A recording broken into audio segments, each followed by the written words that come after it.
ஏய் சக்தி, நீங்க எங்க எப்படி எங்க போயிட்டு இருக்கீங்க? ஐயோ சார், நான் பஸ்ஸுக்காக வெயிட் பண்ணிட்டு இருந்தேன். ஒரு ப்ராப்பர்ட்டி லேண்ட் விஷயமா விழுப்புரம் வரைக்கும் போக வேண்டியது இருக்கு சார். அதனால எங்க மாமா வீட்டுக்கு கிளம்பி போயிட்டு இருக்கேன். என்ன சக்தி, விளையாடுறீங்களா? கத்தி குத்தெல்லாம் வாங்கி உயிருக்கு போராடி பொழைச்சு போய் வந்திருக்கீங்க. இப்ப போய் டிராவல்லாம் பண்றேங்கிறீங்க? இல்ல சார், நானும் ரெஸ்ட் எடுக்கணும் தான் நினைச்சேன். ஆனா இது தவிர்க்க முடியாத வேலைங்கிறதுனால எனக்கு வேற வழி தெரியல சார். அதான் நான் கிளம்பி வந்துட்டேன் சார். ஆமா சார், நீங்க என்ன இந்த டைம்ல இங்க? நானும் விழுப்புரம் வரைக்கும் தான் போறேன். நம்ம ஆபீஸ் ஸ்டாஃப் விஷாலினியோட கல்யாணம் விழுப்புரம் பக்கத்துல தான் நடக்குது. அதான் அங்க போறேன். ஆமா சார், என்ன கூட அவ இன்வைட் பண்ணியிருந்தா. ஆனா என்னால வர முடியாதுன்னு நான் சொல்லிட்டேன். ஆனா இது ஒரு முக்கியமான வேலைங்கிறதுனாலதான் கிளம்பி போயிட்டு இருக்கேன். இப்ப போய் நான் அந்த வேலையை முடிச்சிட்டு வந்தா எனக்கு ஏதாவது பணம் கிடைக்கும். அது எனக்கு கொஞ்சம் ஹெல்ப்ஃபுல்லா இருக்கும். சரி வாங்க, நம்ம 2 பேரும் ஒன்னா கார்ல பேசிக்கிட்டே போலாம். எனக்கும் ஒரு கம்பெனி கிடைச்ச மாதிரி இருக்கும்ல. நானும் உங்களை சேஃபா கொண்டு போய் விட்டுடுறேன். ஐயோ சார், பரவாயில்ல சார். எதுக்கு உங்களுக்கு சிரமம்? நான் அப்படியே பஸ்ஸை பிடிச்சி போனேன்னா எங்க ஊர்ல இருந்து ஆட்டோ பிடிச்சி போகணும். ரொம்ப தூரம் உள்ள போற மாதிரி இருக்கும். அது உங்களுக்கு டைம் வேஸ்ட் ஆயிரும்ல. அதுவும் இல்லாம நான் எதுக்கு சார் தேவையில்லாம உங்களை டிஸ்டர்ப் பண்ணிக்கிட்டு? வேண்டாம் சார், நீங்க போங்க. ஏன் சக்தி, உங்களுக்கு என் கூட வர பிடிக்கலையா? ஐயோ அப்படியெல்லாம் ஒண்ணும் இல்ல. நான் என்னைக்குமே உங்களுக்கு டிஸ்டர்பா இருக்க கூடாதுன்னு நினைக்கிறேன். நீங்க எப்பவுமே எனக்கு டிஸ்டர்பன்ஸே இல்லை.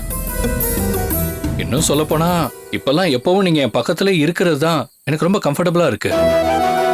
ஆக்சுவலா உங்களுக்கு உடம்பு சரியில்லை, இந்த டைம்ல நீங்க டிராவல் பண்ணக்கூடாதுன்னு டாக்டர் எத்தனை வாட்டி சொல்லியிருக்காரு. இப்படியே போனீங்கன்னா உங்க ஹெல்த் கண்டிஷன் இன்னும் மோசமா போயிடும். இல்ல சார், நான் டிக்கெட் புக் பண்ணிட்டேன். டிக்கெட் புக் பண்ணிட்டீங்களா? எங்க டிக்கெட்டை காட்டுங்க. அது டிக்கெட்டை காட்டுங்க. எந்த பஸ்? அது அது வந்து ஏன் சக்தி போய் சொல்ல ட்ரை பண்றீங்க? நான் உங்களை இப்ப கூப்பிட்டோன்னே ஏன் டிக்கெட் புக் பண்ணிட்டேன்னு என்கிட்ட கதை விடுறீங்க? நீங்க எதுவும் பேசாம என் கூட கிளம்பி வாங்க. வாங்க போலாம். சார் வாங்க வாங்க சக்தி.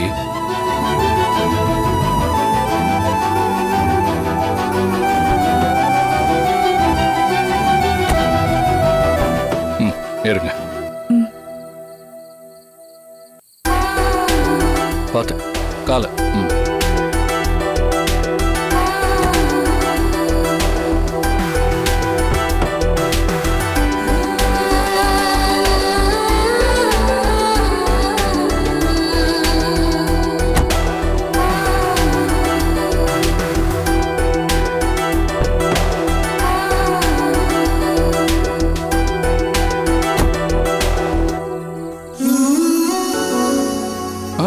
சக்தி சக்தி, என்ன பண்றீங்க? அதெல்லாம் மாட்ட வேணாம், ரொம்ப பெயினா இருக்கும். நீங்க அப்படியே இருங்க, நான் பத்திரமா தான் வண்டி ஓட்டுவேன். சரியா?